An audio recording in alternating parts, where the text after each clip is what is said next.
बिहार देश का ऐसा राज्य है जो कि हर्ड इम्यूनिटी के करीब पहुंच गया है। अधिकारियों के मुताबिक बिहार कोविड-19 के खिलाफ हर्ड इम्यूनिटी की सीमा के करीब पहुंच गया है, क्योंकि यहां 73% आबादी के बीच वायरस के खिलाफ या तो पिछले संक्रमण से या टीकाकरण के माध्यम से एंटीबॉडीज विकसित होने की व्यापक सूचना मिली है। विशेषज्ञ मानते हैं कि किसी भी समाज या समूह के अगर 70% तक लोगों ने वैक्सीन ले ली है तो उससे संबंधित बीमारी के प्रति हर्ड इम्यूनिटी आ जाती है। ऐसे में अब कोरोना की तीसरी लहर अगर बिहार में आती है तो वो कम घातक होगी और मौतें भी कम होंगी। हालांकि लोगों को अब भी सावधानी बरतने की जरूरत है। मास्क और 2 गज की दूरी का पालन करना होगा।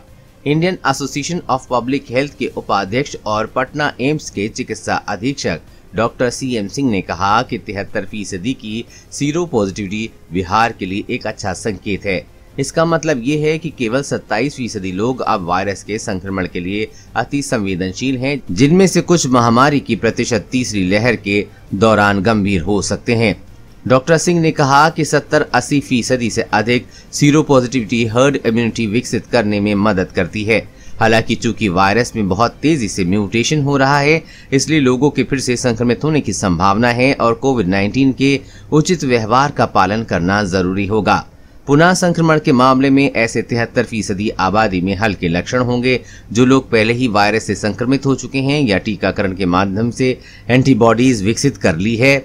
बिहार के 6 जिलों में बक्सर ने 83.8% की उच्चतम सीरो पॉजिटिविटी की सूचना दी है। इसके बाद मधुबनी में 77.1%, अरवल में 73.7%, बेगूसराय में 72.2%, मुजफ्फरपुर में 65.3%, पूर्णिया में 65%। भारत के 21 राज्यों में भारतीय चिकित्सा अनुसंधान परिषद द्वारा 14 जून से 6 जुलाई के बीच चौथे सीरोलॉजिकल सर्वे के दौरान 70% लोगों का सैंपल लिया गया था। बिहार में राष्ट्रीय औसत 67.6% की तुलना में सबसे ज्यादा सीरो पॉजिटिविटी की रिपोर्ट दर्ज की गई है। बक्सर जिले की सामान्य आबादी के बीच 10 समूहों के लिए 400 लोगों के सैंपल में से 335 किसी न किसी स्तर पर कोरोना वायरस से संक्रमित पाए गए थे। इन लोगों में एंटीबॉडी विकसित हो चुकी है। हर्ड इम्यूनिटी का मतलब है कि अधिकांश लोगों ने किसी बीमारी के प्रति रोग प्रतिरोधक क्षमता प्राप्त कर ली है, ताकि ज्यादा से ज्यादा लोग संचरण को रोक सके। माना जाता है कि पर्याप्त वैक्सीनेशन के बाद उस समय या समूह में संक्रमित रोग के फैलने की चेन को तोड़ा जा सकता है।